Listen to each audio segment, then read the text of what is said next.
I can tell you which ones are unsolved because that's Right. With the homicide detective, you could ask them, "Well, tell me about every case you had," and I'm like, "God." And if you ask them, tell me about the cases that aren't solved, they can tell you everything about them because those are the ones that stick with the detective the most. Because it's for the victim, and you can't let that go. And I've been on a homicide for 5 years, and I still kind of work on the cases I have, and I still remember a lot of it. And I still in contact with the victim's family because I say, I just want to know an update. And just it never leaves you. Even when you leave the apartment, you retire, it's always going to stick with you. This is Detective Warren Miller, a 37-year veteran police officer who spent 32 years of his law enforcement career serving his hometown, Aurora, Colorado. Today, Miller is a recently retired detective whose last assignment with the Aurora Police Department was with the Force Investigations Unit. But there was a time when Miller was a homicide investigator. Actually, it was a long time, 15 years long. For almost half of his career with APD, Miller served with the Major Crime Homicide Unit, where he was the lead detective on 31 homicide investigations and assisted with over 180 more, including the Chelsea Yasser case. Detective Miller played a pivotal role during the first days of this investigation, including identifying and locating the last person to see Chelsea alive. Welcome back to APD Presents The White Whale, the Chelsea Yasser story. Depending on the complexity of the homicide, you may end up staying there for 20, 30 hours, working straight through. You basically keep working until you exhaust all the leads, and then you move on, and that's when the next day starts. How do you explain to me, or can you explain, how a phone number that you've been utilizing and your boyfriend have been utilizing turns up in the middle of a murder investigation? I can't tell you. You can't I cannot tell you. I'm not shocked that you can't. So based on this report that I'm reading, you guys only stayed at the Crossland for that one night? Oh yeah, I got the hell out of Dodge after that. One of the hurdles we found is that she had multiple phones that she used. She had a personal cell phone that she used for friends and family, and then she had burner phones that she would use and get rid of frequently for her escort work. So getting those phone records was difficult and sometimes impossible. It's from Moby Dick. It's, Captain Ahab chasing his obsession with the white whale, the one that injured him, and he's wanting to get the whale back, and he just never can.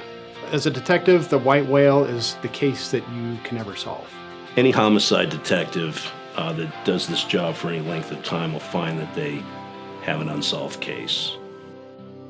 And this is one of ours.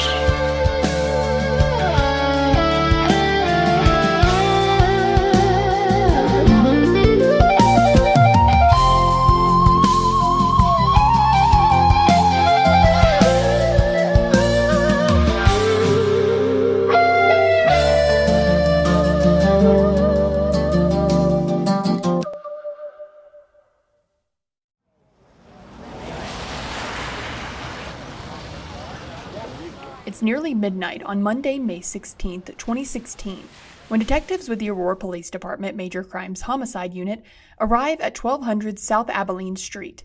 The initial call-out includes one of the unit's sergeants and 3 detectives. They receive a briefing from the District 2 Watch Commander Mark Paulino and compare notes with the crime scene investigator Sarah Bailey, both who you heard from in Episode 1, and walk the scene. The first 48 hours of the investigation are undoubtedly the most important. The difference between solving and not solving a case relies on the ability to gather as much information as possible, as quickly as possible. First of all, because you start losing evidence after that, like surveillance video. Sometimes, depending on the business, it may overwrite after 24 hours, 7 days. So gathering that evidence immediately is going to help preserve that evidence down the road for any type of prosecution we may do. And we want to make sure we have preserved that. Also, witnesses, again, they started to kind of flee and it's hard to track down. You need to get as much as you can in that first 24 or 48 hours because that's when the crime scene is, I guess you call it, active. And so the more you can do, the more you can gather during that time, the better chance you are of solving that crime. depending on the complexity of the homicide, you may end up staying there for 20, 30 hours, working straight through. You basically keep working until you exhaust all the leads, and then you move on, and that's when the next day starts. Former APD Detective Tom Welton is assigned to lead the investigation. Detective Welton is no longer with Aurora Police, but we'll hear some historical audio from him later on in the episode. Here's Detective Miller again explaining what homicide investigators prioritize when they first arrive at a scene. It's mainly the lead detective. It's in conjunction with the supervisor, but the lead detective he's like the quarterback. He knows everything, so he knows what he needs to have done now. Warrant needs to be written, somebody to sign that. We usually assign a detective to manage the crime scene, because our crime scene investigators will come out and they'll actually work in conjunction with the detective, what stuff to collect, what stuff to photograph. And then you'll also have another detective that will actually do background on the victim, or if there's other evidence need to be collected sooner, like video surveillance, witnesses that it may have been there on present that need to be interviewed, they'll do that immediately. The odds seem to be in the detective's favor early on in the investigation. The 911 caller who found Chelsea in the parking lot, along with another potential witness, remain at the scene and cooperate with the investigation. Patrol officers obtained security footage from Burlington Coat Factory that captured the homicide. Chelsea's possessions contain a sales receipt from Burlington Coat Factory, showing Chelsea had shopped there earlier the same day, giving investigators the beginning of a timeline. And you just heard Detective Miller say one of the first detectives to respond to the scene would be responsible for performing background investigation on Chelsea. Investigators quickly learn she is known to law enforcement in Colorado. Just days earlier, she was a victim of an armed carjacking, stemming from a heroin deal gone wrong in Colorado Springs. There is a second victim listed in the Colorado Springs Police Department reports, Stephen Wykes.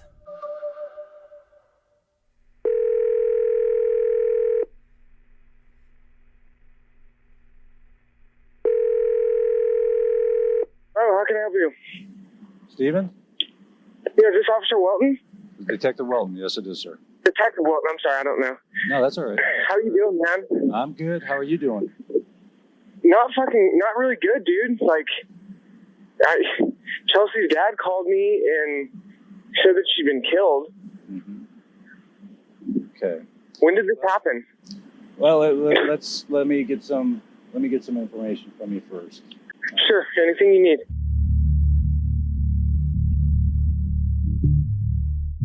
Speaking with Detective Tom Welton is Stephen Wykes. It's Monday, May 16th, 2016, the day after Chelsea is killed. This is the first time this 10-year-old recording has been released to the public. Stephen is Chelsea's boyfriend, although he describes her as just a mutual friend. The two met roughly a year earlier, back home in Tempe, Arizona. Stephen and Detective Welton speak for close to an hour. Welton learns Stephen works for a satellite TV installation company with an office in Colorado Springs. Business had slowed, so Stephen travels to Colorado in late April 2016 to close the Colorado Springs office, sell off equipment, and transfer employees to other offices around the country. Chelsea follows him out just a few days later. Stephen and Chelsea hop around, staying in different motels in Colorado Springs. On May 10th, they check into the Crossland Economy Studios. While Stephen checks into the motel, Chelsea strikes up a conversation with a man she meets in the parking lot. She asks him where she can score some dope. Some time passes before the man arrives at Stephen and Chelsea's motel room with a quantity of heroin. They all hang out into the early morning hours when Chelsea abruptly leaves the motel room without paying. Honestly, she kind of ordered up. She put it in order with these guys, right. And the reason it kind of started, she put it in order with these guys. The dude came over. She used some of it, and then we were talking. I was talking with the guy or whatever. And she kind of disappeared for a while, and she hadn't paid him. And I was like, oh fuck! So he started getting hostile. Yeah. And I was like, hey, you know what? No worries, dude. She'll be coming back, and if it's a huge deal, we can go next door. I'll hit the ATM. I'll pay you for her, and she can get me back or whatever, And that was, he got in the car with me, and that was the worst. Yeah. That went from there. And, Yeah, that's not a good situation there, Steve. Stephen doesn't just visit one ATM. After going next door, where Stephen withdraws $80 to pay for the dope, the man pulls a handgun and forces Stephen to drive around Colorado Springs, visiting multiple ATMs and taking him for hundreds of dollars. To add insult to injury, the man steals Stephen's rental car, a black Dodge Durango, with his and Chelsea's phones inside. And it's about this time Jack Yasser, Chelsea's father, who you heard from in episode 2, not only learns his daughter is in Colorado, but with a boyfriend, 10 years her senior, whom he's never met.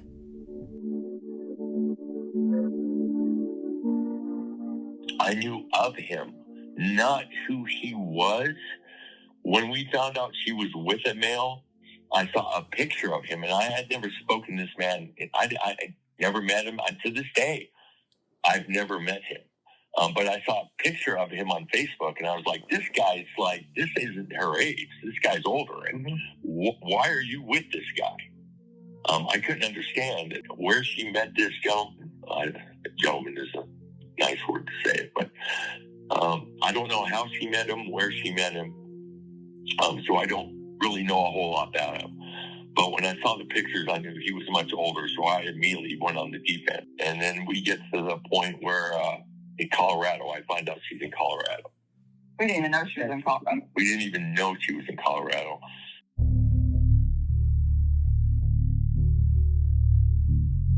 Using Stephen's tablet and an app, Chelsea texts her dad and tells him to call the Colorado Springs Police Department. And of course I asked, well, why am I calling the police for you? And she was stating that some people were trying to get into their hotel room. But she wouldn't tell me why. She was just, Dad, just call the police. To this day, Jack believes Stephen had something to do with his daughter's murder, or at least has information about who is responsible. Investigators at the time share the same suspicions. The attack on Chelsea is so violent, so brutal, it has personal written all over it. Stephen is the only person of interest so far with that kind of relationship with Chelsea. But the more he speaks with Detective Welton, the less likely it becomes Stephen might be the killer. On the one hand, Stephen tells Welton about the dangerous behaviors Chelsea engages in during the years he's known her. In addition to using drugs, Chelsea earns her living as an escort, advertising sexual massages and non-sexual fetishes on online dating websites. She develops a reputation for not following through on agreed-upon services. Stephen also tells Detective Welton Chelsea carries 2 phones, one for her close friends and family, and a burner for business. She uses cell phone apps to obtain local numbers. She changes her phone number frequently, rarely, if ever, has repeat business, and generally vets her clients. The type of people who are unlikely to call the police after they've been taken advantage of. But Chelsea also has redeeming qualities. Stephen notes to Detective Welton that the last time he spoke with her, the day before she died, Chelsea talked about getting clean because of a possible, legitimate job opportunity.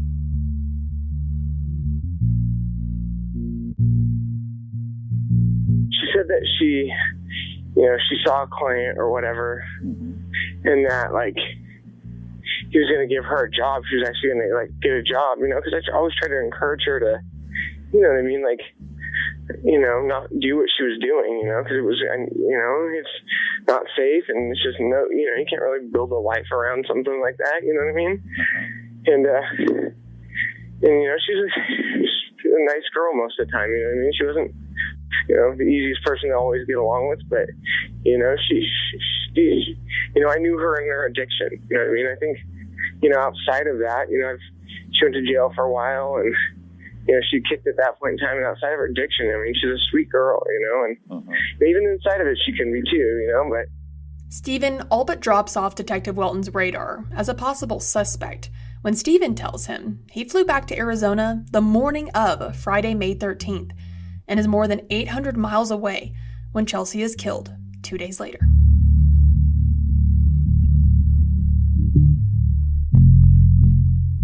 No, we checked out the 12th. Okay, checked out the 12th. And we hauled ass down to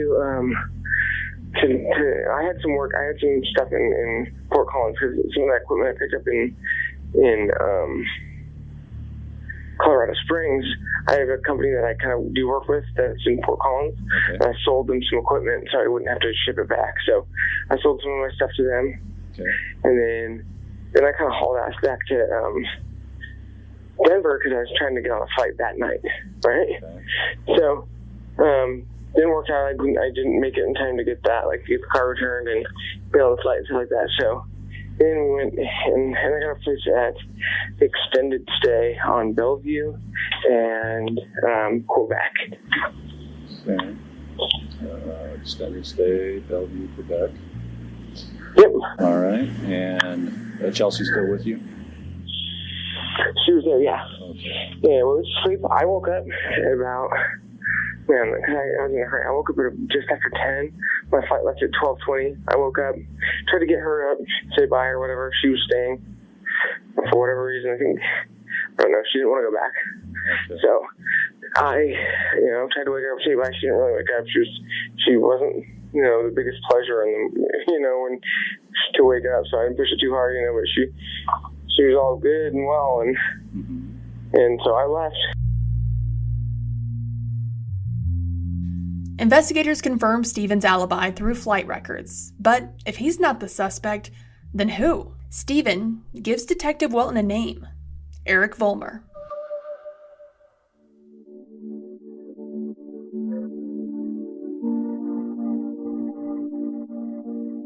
A recurring theme investigators uncover in Chelsea's story is she encounters a lot of people in the days leading up to her death.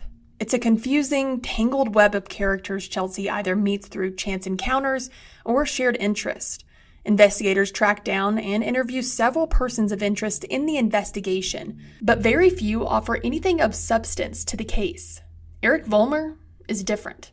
An unemployed middleman dope dealer who lives with his father in Castle Rock, Wulmer doesn't meet Stephen and Chelsea by chance. They contact him. But before detectives can speak with Wulmer, they need to find him. During his interview with Detective Welton, Stephen says Wulmer drives a white SUV, possibly a Ford Explorer.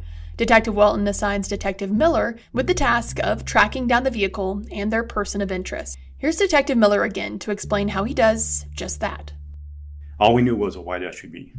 That was given to me, so I was able to back it up, and we have LPR's license plate rear cameras on that stretch of Mississippi.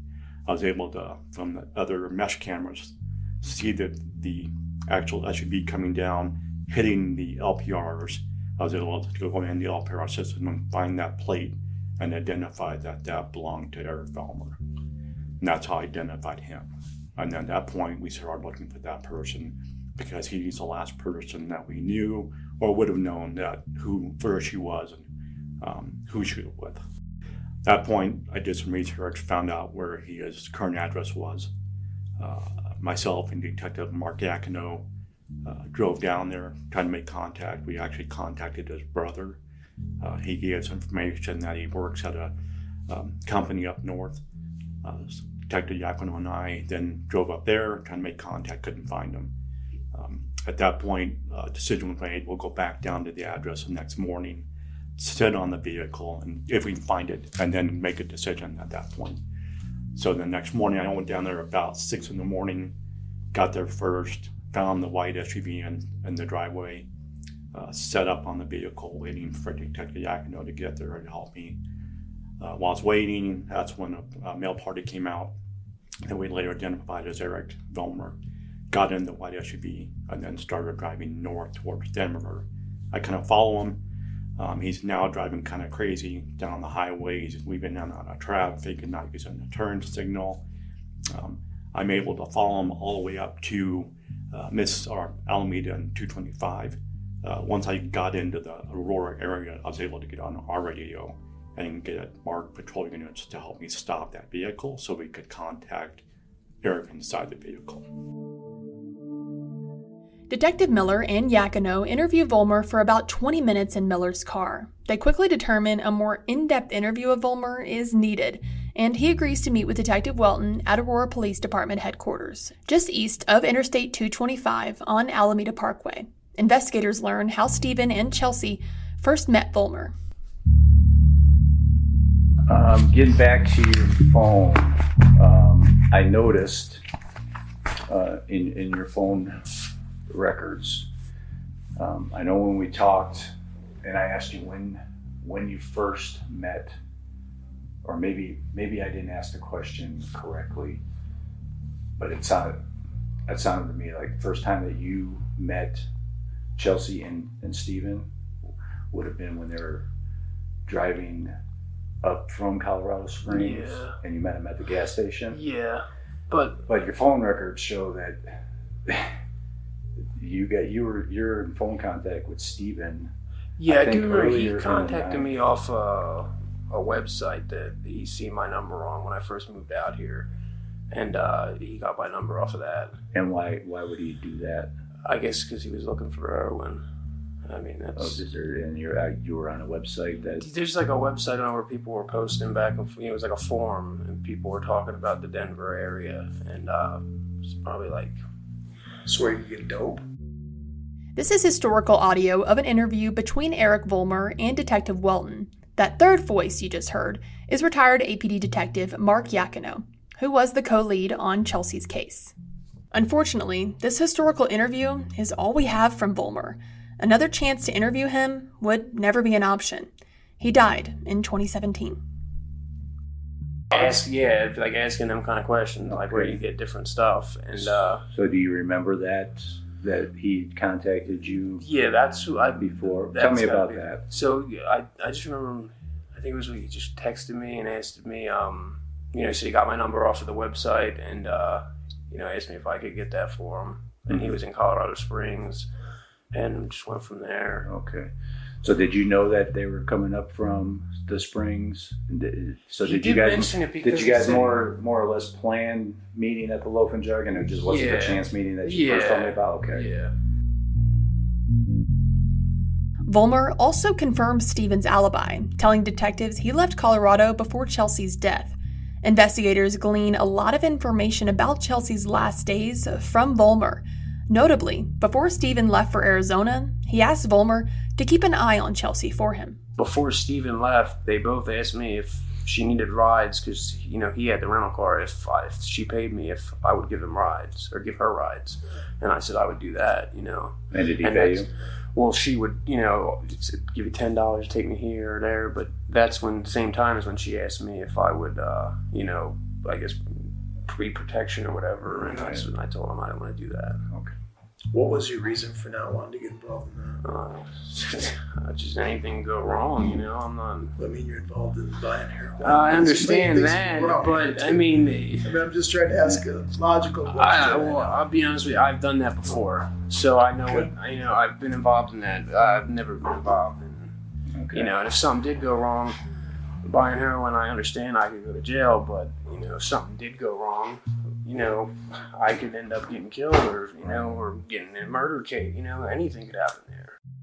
The day of Chelsea's murder, Wulmer drives her around town running errands. He picks her up from Crestwood Suites Motel and first takes her to Sally's Beauty Supply, then to Burlington Coat Factory.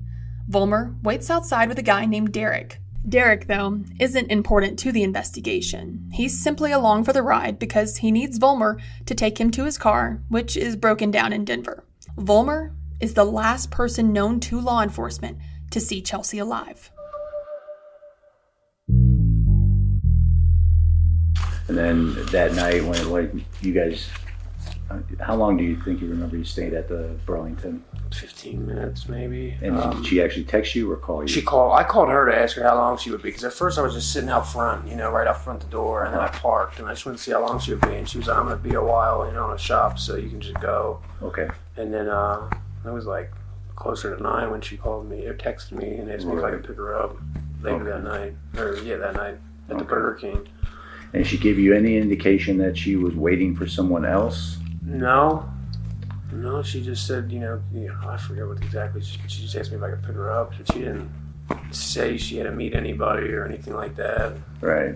Yeah, and we went through your text messages, and it sounds like she's asking where you at, OGs, Yeah, because I was like downtown Denver by Derek's car, and I told her when I first spoke to her I'd be a while, right. And then she just started calling. Okay. And, I was still dropping him off, and just got held up. You just heard Wulmer say Chelsea texted him to pick her up from Burger King, which is on Mississippi Avenue, not far from Burlington Coat Factory. Wulmer eventually returns to the area, stopping first at the Burlington Coat Factory, where he arrives after first responders. Wulmer doesn't stop to see if the person receiving life-saving care is Chelsea. Instead, he simply drives up the street to Burger King to continue looking for her. When he doesn't find her there, he calls a few times. Chelsea doesn't answer, so he goes home. Detective Warren Miller is tasked with verifying Wulmer's story. He returns to the area of 1200 South Abilene to review security video from local businesses. Initially interested in seeing if Wulmer's white Ford Explorer is in the area when he says he's driving around looking for Chelsea. Miller visits the Burger King. He doesn't see Wulmer's SUV on camera, but he makes an equally important discovery. Video of Chelsea, alive, well, and by herself, both inside and outside the Burger King. Actually, to me, I think it was really important because we know who she was not with anybody at that time. We knew what she was wearing, and we were able to track down. We had, like I said, a small gap now. Before we had a huge gap. What did she do? And get in that video, we can see she's by herself. And now we have narrowed that, say, 3 or 4 hour gap now to about 20 minutes. And so now we're just looking for that 20 minutes. How do we find how she got from there to the Burlington Coat Factory? So it's very important. A 20-30 minute gap. What happens during that time is still not completely known to detectives. Eric Wulmer has some insight. Was she on her phone with anybody? I do remember the one time, I know it was that day she got a call, and I remember telling you, somebody called her about meeting up with her later that night. And I did ask her what, I said, you have to be back by a certain time, and she said, whenever I want, whenever I feel like it. So I guess she was going to call the person back, but I don't, Do you know about what time that call came in? I want to say it was when we were taking the ride, not to Joan Havana, when we were going to Sally's Beauty Supply, I want to say. So we've been after 5. Yeah. That, I believe so. 5:40, 5:45. Yeah, I believe it was right around then. Okay. But yeah, that's the only call that she had gotten. But I do remember her talking about, meeting up with somebody for, business, what she did, Could you get the gist of the conversation? I remember kind of. I just remember her saying that, no, I don't do that. I just do massages and non-sexual fetishes. That's what she was telling him. That's what she was telling him. And then customer. Yeah, and then they talked for a minute, and she said she would call them. So, and then when I talked to her, she said she was going to meet up with them that night. Okay. But she didn't say time or anything like that. Chelsea sets up a date the same night she's killed. The leading theory is she calls the date for a ride, presumably because Wulmer is late to pick her up. Investigators believe the date is the person driving the dark red van, the suspect they've been looking for. Who that person is has remained a mystery for more than 10 years. I think, based on what we know, that this person Chelsea was supposed to have a date with that night is most likely the person that picked her up, because it appeared from Burger King video nearby that she was waiting. She was waiting for somebody. And then she finally leaves Burger King and starts walking towards Mississippi. We just don't see what car she gets into. But I think we can assume that it's most likely the date that she was waiting for. And it's just 25 minutes later, approximately, that she arrives in this Burlington Coat Factory parking lot in this maroon minivan, where she's then brutally murdered. And then the vehicle just drives off. That's Jason McDonald, the Aurora Police Department's dedicated cold case detective, who has been working on this case for more than 3 years. In next week's episode, we'll hear from him about all of the innovative steps he's taken to advance the investigation, win justice for Chelsea, and bring much-needed closure to her loved ones.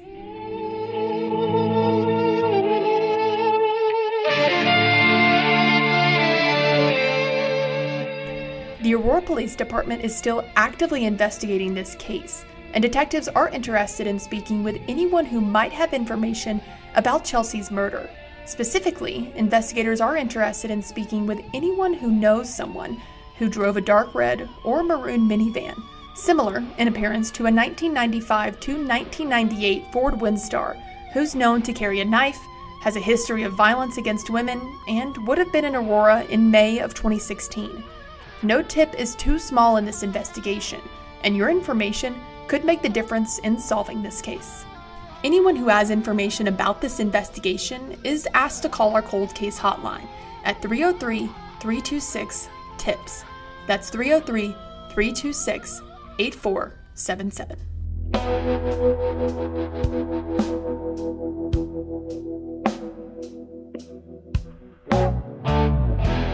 The White Whale, the Chelsea Yasser story, is a production of the Aurora Police Department Public Information Office.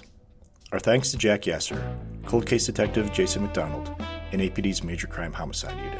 A very special thank you and happy retirement to Detective Warren Miller, who spoke with us the day after he put in his papers, capping 37 years of dedicated public service.